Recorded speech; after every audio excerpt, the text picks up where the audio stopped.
Bang! Neeves Knives, I'm Jared, and today we're checking out 3 new knives, 2 of which are from Civivi and 1 is from Sencut. And this one is the Civivi PRAGMA. The PRAGMA is in nitro V steel with this sheep's foot blade, and it is a little carabiner knife.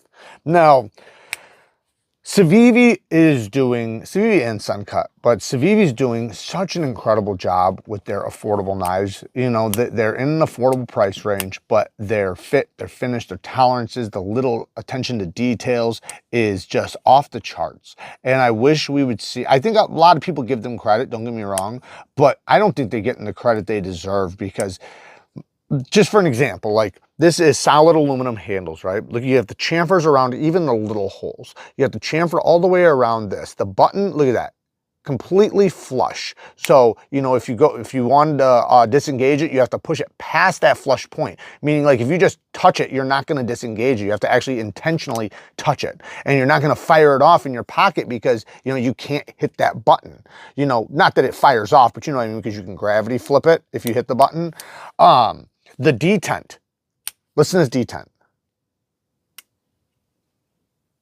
That's amazing. Listen to look at the lockup. Watch this.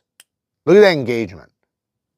Nice, solid engagement. I mean, rock solid engagement. No side to side, no up and down, and no stick. Just, well, maybe a tiny hint of stick, but I like a little tiny bit of stick. It's not bad at all, and that will break in, like, literally, it's already breaking in. Even if I snap it out really, really hard. Yeah, man. Those little details. Then you get to the cutting geometry. Very slicey, very thin cutting geometry. For a little compact knife, for a 3-finger knife, I got a great grip. The thumb studs, they land in a phenomenal place to do, you know, the thumb or the reverse flick. The geometry, you know, when it's nice and thin like this, it's going to slice really good. It's going to be very easy to sharpen, very easy to maintain and hone, which for a little compact knife like this, something you're going to carry on your either a belt loop or however you're going to carry it, you know, it's going to be a little utility cutter for you. So this is going to be something you're going to want to keep up with, even if you're, you know, just cutting normal day-to-day ropes, twine, zip ties, straps, cardboard, things like that, tape, packages. You're going to want to keep this edge, you know, nice and sharp, and it'll be so easy to keep this thing very sharp. I actually like this thing quite a bit. Now, I don't like to carry knives without a clip. This one's a little different though, because it does have the carabiner, so you can clip it to your belt loop, which is cool. Their Nitro V, they do a great job with their Nitro V. T8 hardware all the way around. That's another little detail that, you know, makes it better than most. All in all, man, this thing's solid. As far as nitpicks and negatives, the only thing I can really come up with is they do have the stop pin that lands behind the edge, but there's so much steel you have to remove before you get to there. So I'm not going to complain too much. You have plenty, you know, plenty of life to sharpen off. So it's just a tiny, tiny, tiny nitpick. It is far enough away to that where it should be just fine. The carabiner spring works really good. As far as any other negatives, I really would like a clip option, but I know that this is very difficult to do that.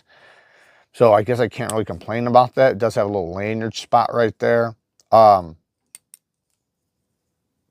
they do such a good job. So you have very little negatives here. You know, it's either your style or not, but next is much, much larger. We have the HID. And it does not stay hidden. It is very, very big. Look at the size difference here. This thing's the size of the handle of this knife. So this is a behemoth, but wow, is this thing slicey. This thing has incredible cutting geometry.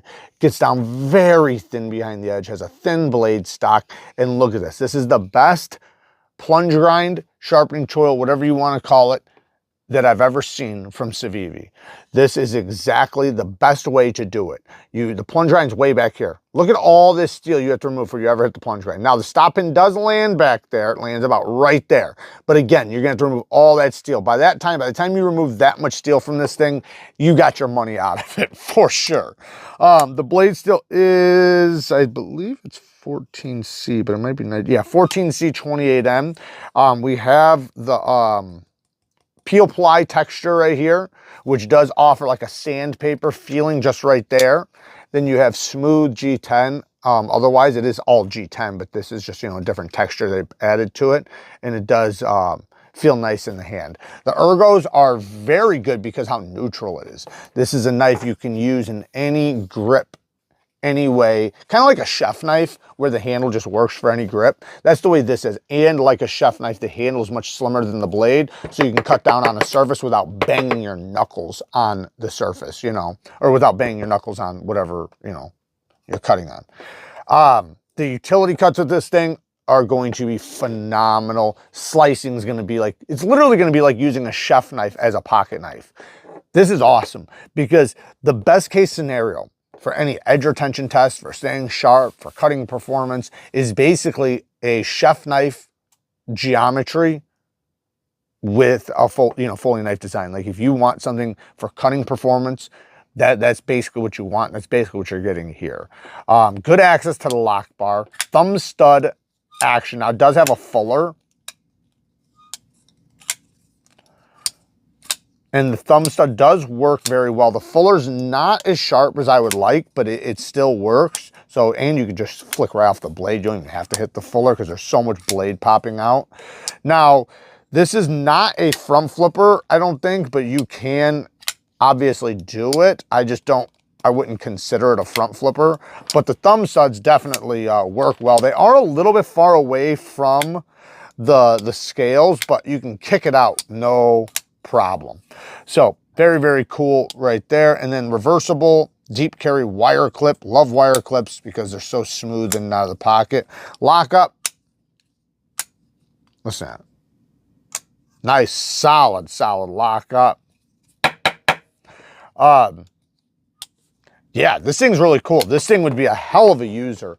Yes, it's big, so you have to be prepared for a big knife, but my goodness, can you get a lot of control and a lot of cutting power with this thing.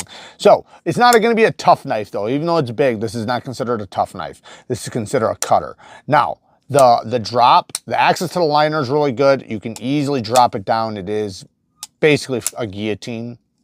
D10's nice and early. You can easily get past it. As far as negatives go, it's got a squeak. Now, I have oiled it already to see if that would get rid of it, and it did not. It did silence it a little bit. It was a lot worse. That'll break in. That's just the coating and the D10 ball breaking a track in. So if I want to rush, I can just do this. It will break in pretty quickly. It's not a bad nitpick. It's literally stupid to even nitpick about because it'll go away. But I still want to bring it up because it does, you know, it is a thing. The other thing is, you know, I love that they have all this life right here to sharpen off, but man, I just wish the stop pin wasn't even there. I wish this was something that I could literally sharpen all the way to the plunge grind without it hitting the area where the stop pin hits. Now, like I said, you'll never probably sharpen that much steel off of this knife, but I just like it. You know, and that goes for all their knife designs. You know, I'd like to see stop pins be internal or whatever, just out of the damn way of the plunge grind, if it's possible. And with this one, you know, you're never going to hit it, so it doesn't matter. Other nitpick is, like I said, the thumb studs are farther away from the handle than you might like. I'm learning to actually enjoy it because you feel like you have to kind of stretch your thumb over far to flick it, but it also, like, when you get it down pat, it kind of allows a kind of a satisfying flick to some extent, which I do enjoy. And the slow roll's really good. Great slow roll. You can even slow roll just right off the blade because of how much blade is hanging out of the handle when it's closed.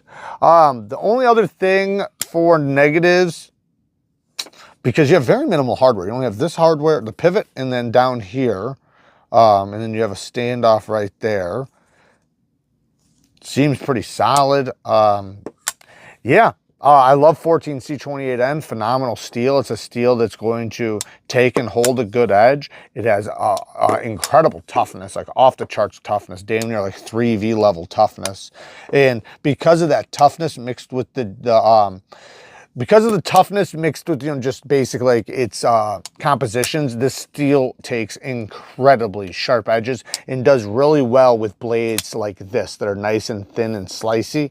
It does extremely well. It has really good edge stability, especially when heat treated well, which I know Civivi does really good.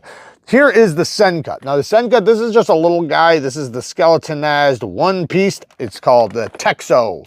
And the texo's in 9CR18 MOV, and it's just a little sheep's foot blade in solid 9CR. You can see the skeletonization. You have jimping in good spots to make it a pinch grip knife.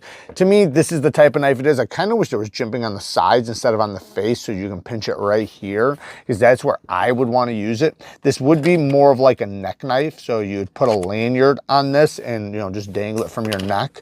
It does come with this lanyard attached. I'm not sure if you can untie that and make it a necklace, but you could always just get a different one. Yeah, because you'd want to keep this one good, because you can easily just take this off.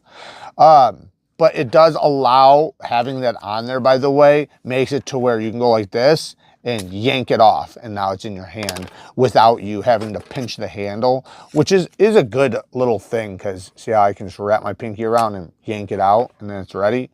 The sheath, good sheath, no rattle, no tap, nice push-off point, and it does have good tension, but you can easily yank it out.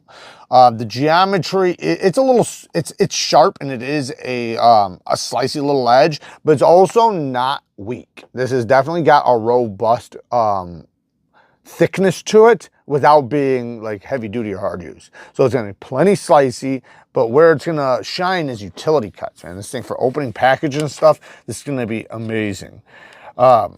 And yeah, I don't really have much to complain about here. It does come with the neck chain, so, you know, you do have the ability to turn it into a neck knife right away, right out of the box.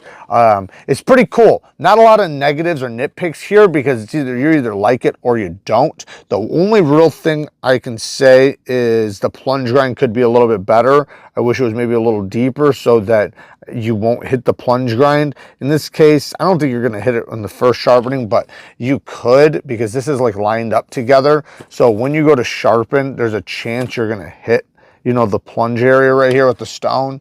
Is it a big deal? No, it's a fixed blade. So, you know, and if you wanted to, you could easily just cut a little notch in there with a Dremel, especially with a fixed blade, because you have no worries on it interrupting anything in the, you know, with it opening and closing. But there you guys go. Work hard, stay tough. Until next time, peace.